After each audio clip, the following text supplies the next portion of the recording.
जोरदार तरीके से याद किया और वेलकम किया। ये बड़ी इम्पोर्टेंट प्रेस कॉन्फ्रेंस है और मैं बहुत ही जिम्मेदारी के साथ सर के एक एक शब्द को सुनने की और समझने की भी कोशिश कर रहा था। और जो सवाल उन्होंने उठाए, दलित बंधु के नाम पर इस राज्य के अंदर केसीआर की सरकार राजनीति करने का प्रयास कर रही है। ओबीसी की जो हिस्सेदारी है वो देने की बात नहीं कर रही और अक़लियतों के हुकूक की बात, जिसमें 4% रिजर्वेशन वाईएसआर की सरकार ने आप लोगों की मदद से और आप लोगों की मेहनत से इस रियासत के अक़लियतों को दिया था। उसमें उन्होंने कहा कि हम अगर आते हैं तो 12% रिजर्वेशन देते हैं, जिसकी चर्चा आपने अपनी बात में की। हालांकि जो रिजर्वेशन पॉलिसी है वो गवर्नमेंट ऑफ इंडिया के हाथ में। कर्नाटका का भी इलेक्शन हुआ है और कर्नाटका के इलेक्शन ने तौर से है कि भारतीय जनता पार्टी की जो इलेक्शन मशीन, जिसको लीड मोदी साहब और अमित शाह जी करते हैं और हम लोग उनको शाह और तानाशाह कहते हैं, इनकी इलेक्शन मशीन को हराया नहीं जा सकता। लेकिन लोकतंत्र में सबसे बड़ी जनता होती है।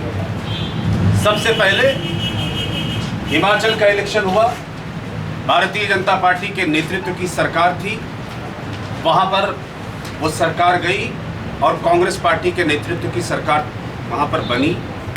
उसके जो राज्य के मुख्यमंत्री हैं सुक्खू साहब, हमारा ये सौभाग्य है कि उन्होंने भी एनएसयूआई के कार्यकर्ता के रूप में, युवा कांग्रेस के कार्यकर्ता के रूप में काम किया।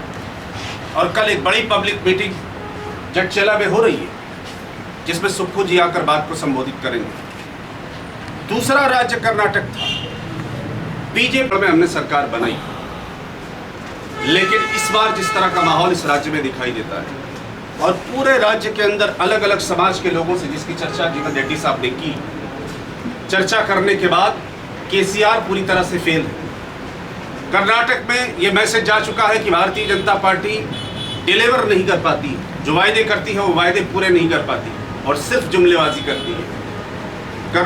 तेलंगाना की आवाम भारतीय जनता पार्टी को स्वीकार करने को तैयार नहीं है। इस राज्य के अंदर अगर कोई विकल्प है, जो जनता का विकल्प है, वो सिर्फ कांग्रेस पार्टी है, दूसरी कोई पार्टी नहीं है। हमारा ये सौभाग्य है कि हमारे पास इस राज्य के अंदर ऐसा नेतृत्व है जिसकी अपनी क्रेडिबिलिटी है। और आज मुझे खुशी है इस बात की कि सर के साथ मैं बैठा हूँ।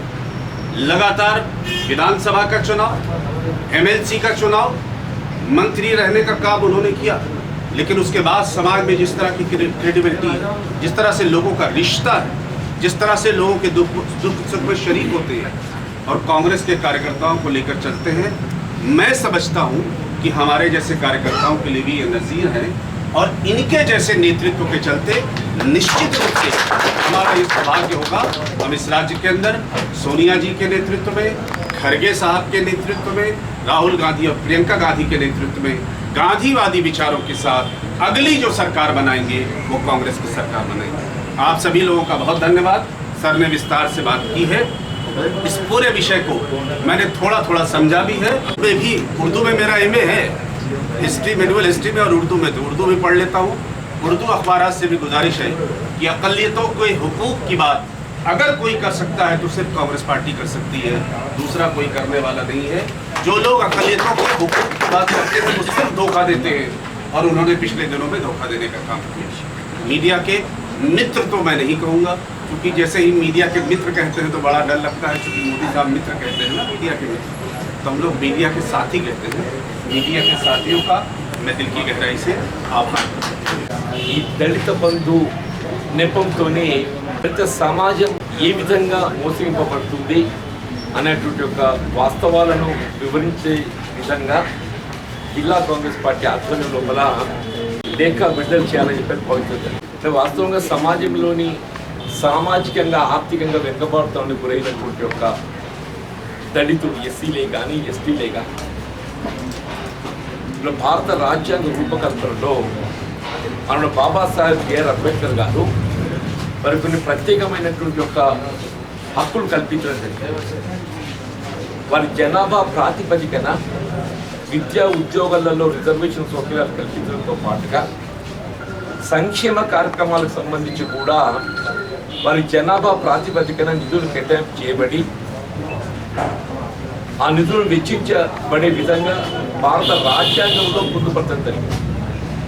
మరి ఏ నిబంధనలు అయితే భారత రాజ్యాంగంలో పొందుపరచడం జరిగిందో ఆ నిబంధనలకు అనుగుణంగా దళిత సమాజానికి జనాభా ప్రాతిపదికన నిధులు కేటాయింపు చేయబడే విధంగా రాష్ట్ర ప్రభుత్వాలు తూచా తప్పకుండా నిధులు కేటాయింపు చేసి వెచ్చింప చేయబడాలని ఆ ఉమ్మడి రాష్ట్రం అమల్లో ఉన్నప్పుడు యూపీఏ చైర్పర్సన్ సోనియా గాంధీ గారు కాంగ్రెస్ పాలిత రాష్ట్రాలకన్నింటికి కూడా సూచనలు చేయడం జరిగింది. కాంగ్రెస్ పాలిత రాష్ట్రాలకన్నింటికి కూడా వాళ్ళ దళితులకు ఏదైతుందో ఎస్సీ ఎస్టీలకు జనాభా ప్రాతిపదికన నిధులు కేటాయింపు చేసి వాటి వెచ్చించాలని చెప్పారు. దానికి అనుగుణంగానే ఏదైతున్నదో SC sub plan ST sub plan రూపొందించింది. ఈ ఎస్సీ సబ్ ప్లాన్ ఎస్టీ సబ్ ప్లాన్కు తెలంగాణ రాష్ట్రం ఏర్పడ్డ తదుపరి దాన్ని కొంత మార్పులతో SC special development fund ST special development ఫండ్గా కార్యక్రమాన్ని మార్పు చేసి ఈ SC special development fund ST special development ఫండ్లో అందులో ఒక క్లాస్ పొందుపరిచారు. అది ఏంటంటే ఏదైనా ఆర్థిక సంవత్సరంలో కేటాయింపు చేయబడ్డట్టుగా నిధులు వెచ్చిత లేకుండా ఉండినట్టయితే అంత ఖర్చు చేయలేకుండా ఉండినట్టయితే రాబోయే ఆర్థిక సంవత్సరాన్ని క్యారీ ఫార్వర్డ్ చేయాలని చెప్పారు. అంటే వాస్తవంగా ఇన్స్టీడే ఖర్చు చేయలేకుండా ఉండినట్టయితే అనేటువంటి ఒక అంశానికి బదులు ఏ ఆర్థిక సంవత్సరానికి కేటాయింపు చేయబడ్డటువంటి నిధులు అన్నీ కూడా అదే ఆర్థిక సంవత్సరంలో ఖర్చు చేయబడే విధంగా అందులో పొందుపరిస్తే బాగుంటుంది ఆంక్ష. ఆ విధంగా పొందుపరచకుండా ఏం చేసిండు, ఖర్చు చేయలేకుండా ఉండినట్టయితే రాబోయే ఆర్థిక సంవత్సరానికి దాన్ని క్యారీ ఫార్వర్డ్ చేయాలి. దాన్ని ఆసరాగా చేసుకొని తెలంగాణ రాష్ట్ర ప్రభుత్వం ఏదైతుందో ఎస్సీ స్పెషల్ డెవలప్మెంట్ ఫండ్ కిందే కానీ ఎస్టీ స్పెషల్ డెవలప్మెంట్ ఫండ్ కిందే కానీ కేటాయింపు చేయబడినటువంటి నిధులు అయినటువంటి నిధులు ఎస్సీ స్పెషల్ డెవలప్మెంట్ ఫండ్ దాదాపు 30,000 కోట్లు, ఎస్టీ స్పెషల్ డెవలప్మెంట్ ఫండ్ దాదాపు 20,000 కోట్లు ఏదైతుందో క్యారీ ఫార్వర్డ్ చేయబడ్డ నిధులు ప్రభుత్వ ఖజానాలో పేర్కొనబడి ఉన్నాయి. అంటే వాస్తవంగా ఇక్కడ గమనించాల్సింది నిధులు వెచ్చించలేకపోబడటానికి ప్రభుత్వానికి చిత్తశుద్ధి లోపించటం. నేను ఈ మాట ఎందుకు చెప్పాల్సి వస్తుందని చెప్పానంటే మీరు 3 ఎకరాల భూమి అని చెప్పానన్నారే, 3 ఎకరాల భూమి అది కనుమరుగైపోయి నిజంగానే 3 ఎకరాల భూమి కొనుగోలు చేపించి ఇచ్చినట్టయితే ఇవాళకి కూడా మనకు 10 లక్షల రూపాయలు వెచ్చిస్తే 1 ఎకరా భూమి దొరుకుతుంది. 10 కాదు 15 లక్షలు. అంటే 10 లక్షలు మనం అంచనా వేసుకున్నా కానీ 10 × 3 ఎకరాల 30 లక్షలు వెచ్చిస్తాం. నువ్వు 3 ఎకరాల భూమి ఏదైతే కల్పించే అంశాన్ని అటకెక్కిచ్చేసి కొన్ని దళితులకు ఇండ్లు లేనట్టుగా నిరుపేద వర్గాలకు ఏదైతుందో గృహ నిర్మాణ కార్యక్రమం చేపట్టేటువంటి అవకాశం ఉండేది. వీళ్ళ ప్రభుత్వం ఏదైతుందో మేము కళ్యాణ లక్ష్మి అమలు చేస్తున్నామని చెప్తుందే, ఇలా కళ్యాణ లక్ష్మికి వెచ్చించే నిధులు కూడా ఈ ఎస్సీ స్పెషల్ డెవలప్మెంట్ ఫండ్కి వెళ్ళే దళిత సామాజిక వర్గానికి ఏదైతే మీరు కళ్యాణ లక్ష్మి నిధులు వెచ్చిస్తున్నారో అవి ఎస్సీ స్పెషల్ డెవలప్మెంట్ ఫండ్కి వెళ్ళి వెచ్చిస్తున్నారు. అట్లా ఈ ఎస్టీలకు వెచ్చించబడే నిధులు ఏదైతుందో ఎస్టీ స్పెషల్ డెవలప్మెంట్ ఫండ్కి వెళ్ళి వెచ్చిస్తున్నారని చెప్పి అంటున్నాను. వాళ్ళందరూ కూడా నిరుపేద వర్గాలు, ఆర్థిక వెనుకబడ్డ వర్గాలు అని చెప్పని మీరు ఎప్పుడైతే గుర్తిస్తున్నారో వాళ్ళకి ఇల్లు లేకుంటే ఒక ఇల్లు అయితే ఆలోచన విధానానికి అనుగుణంగా 5 లక్షల రూపాయలకు ఒక ఇల్లు అంచనానే. 5 లక్షల రూపాయలకు ఒక ఇల్లు అని చెప్పారంటే కోటికి 20 ఇళ్ళు అయితే 30,000 కోట్లకు 30,000 కోట్లు ఇంటూ 20 అంటే 6 లక్షలు. వీళ్ళు కేవలం దళిత సామాజిక వర్గానికి ఏదైతుందో క్యారీ ఫార్వర్డ్ చేయబడ్డట్టుగా నిధులు ఏ 30,000 కోట్లు వీళ్ళ ప్రభుత్వం దగ్గర జమ చేయబడి ఉందో అని చెప్పి భావిస్తున్నామో ఆ 30,000 కోట్లతో హౌసింగ్ స్కీమ్ అమలు చేయబడ్డా కానీ మొత్తం సమాజంలోని నిరుపేద వర్గాలు దళితులు అందరూ కూడా ఆనాడు ఇందిరమ్మ గృహ నిర్మాణ కార్యక్రమాన్ని ఏ విధంగా అయితే అమలు చేసినామో ఇందిరమ్మ గృహ నిర్మాణ కార్యక్రమం ఏదైతే ఉన్నదో ఇల్లు లేని నిరుపేద వర్గాల దళితులకు అందరికీ కూడా స్థలాన్ని సేకరించి గృహ నిర్మాణ కార్యక్రమం చేపట్టమే. ఇక్కడ మనం ఏ గ్రామం పోయినా కానీ ఇందిరమ్మ గృహ నిర్మాణ హౌసింగ్ కాలనీ లేని ఊరు లేదు. అంటే 6 లక్షల ఇండ్లుగా ఎస్సీ సామాజిక వర్గాన్ని నిర్మాణం చేసి ఇచ్చినట్టయితే మొత్తం దళితులందరినీ కూడా వారిని నివాసిత యోగ్యమైనటువంటి ఇళ్లలో మనం నెలకొల్పే అటువంటి అవకాశాలు లభిస్తుండే. 20,000 కోట్లు అంటే 20 ఇంటూ 24 లక్షల ఇండ్లు కట్టచ్చు.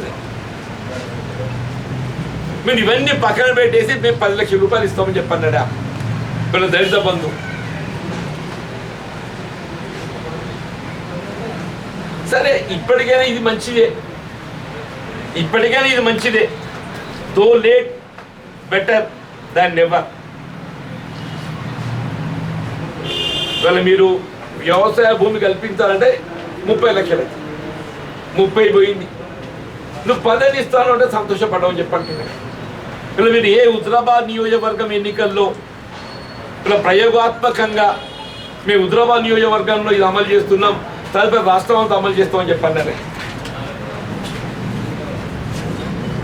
తదుపరి 21-22 ఆర్థిక సంవత్సరానికి వచ్చిన తర్వాత ఏమన్నారు, మళ్ళా ప్రయోగాత్మకంగా నియోజకవర్గానికి 100 ఇళ్ళు కట్టిస్తానడే.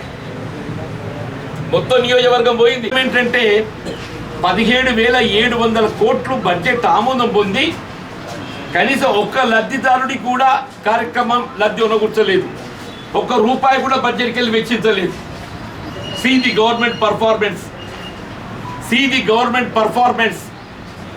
ప్రభుత్వం యొక్క చిత్తశుద్ధి గమనించడం దయచేసి అంటూ నేను ఇంత గొప్పగా చెప్పుకునేటువంటి యొక్క తెలంగాణ రాష్ట్ర ప్రభుత్వం ఒక ఆర్థిక సంవత్సరం మొత్తం యావత్తు 22-23 ఆర్థిక సంవత్సరం యావత్తు కూడా చెప్పట్టు నేను 17,700 కోట్లు బడ్జెట్ ఆమోదం పొంది ఒక్క రూపాయి ఖర్చు పెట్టలేని చెప్పంటున్నాను. పోయిందయ్యా. ఇప్పుడు మళ్ళీ 23-24 వచ్చింది ఎన్నికల సంవత్సరం. మళ్ళీ 17,700 కోట్లు ఖర్చు పెడతా, నియోజకవర్గాన్ని 1,500 లబ్ధిదారులు చెప్పంటున్నాను. సంతోషం. మేము ఇప్పుడు కూడా ఏదైతుందో నిరుపేద వర్గాలైనటువంటి దళిత బంధు, దళితులకు ఆసరా ఉనగూరుస్తా అని చెప్పానంటే మేము భిన్నాభిప్రాయం వ్యక్తం చేయలేదు. కానీ నీ ఆలోచన కేవలం ప్రకటనలకే పరిమితం కాకుండా దానికి కార్యరూపం దాల్చిప్ప చేయమని చెప్పి అంటున్నాను. మేము నువ్వు కార్యరూపం దాల్చిప్ప చేయకుండా కేవలం ప్రకటనలకే పరిమితం అవుతున్నావు కాబట్టి మేము ఈ పత్రికా సమావేశం సందర్భంగా మేము ప్రభుత్వాన్ని ప్రశ్నిస్తున్నామని చెప్పి అంటున్నాను. దీంతో పాటుగా హౌసింగ్ స్కీమ్ మీరు ఉమ్మడి రాష్ట్రంలో ఏదైతుందో శాచ్యురేషన్ ప్రాతిపదికన అర్హత కలవారికి అందరికి కూడా మేము ఇళ్ల నిర్మాణ కార్యక్రమాన్ని అమలు చేసినామయ్యా. తెలంగాణ రాష్ట్రం ఏర్పడటంతోనే తెలంగాణ రాష్ట్ర ప్రభుత్వం అసలు హౌసింగ్ డిపార్ట్మెంట్ ఎత్తేసి ఈ అవసరం లేదు హౌసింగ్ డిపార్ట్మెంట్. ఆశ్చర్యమైంది. 22-23 ఆర్థిక సంవత్సరానికి ఏదైతున్నదో డబుల్ బెడ్రూమ్ ఇండ్ల నిర్మాణం కార్యక్రమం అమలు అనేది ఏదైతుందో ఇది మాకు కొద్దిగా ఇబ్బందికరమైపోయింది. మాకు స్థలాలు ఏదైతుందో అందుబాటులో మేము పొందలేకపోతున్నాం. ఇక మేము డబుల్ బెడ్రూమ్ ఇండ్ల నిర్మాణం కాదు కానీ సొంత స్థలాలలో ఇల్లు నిర్మాణం చేసుకోవడం 3 లక్షలు ఇస్తామని చెప్పిండే. ఇక డబుల్ బెడ్రూమ్ ఇళ్ళ నిర్మాణం పక్కన పెట్టండి. దాని గురించి దయచేసి ఎట్లయితే 3 ఎకరాల భూమి పక్కన పెట్టిండ్రో, దళితులు 3 ఎకరాల భూమి పక్కన పెట్టిండ్రో, డబుల్ బెడ్రూమ్ పక్కన పెట్టండి. మేము సొంత స్థలాలలో ఇల్లు నిర్మాణం చేసుకుంటే 3 లక్షలు ఇస్తామని చెప్పింది. ఇలా 2014లో 5 లక్షల అంచనా విలువతోని హౌసింగ్ కార్యక్రమం క్రమేపీ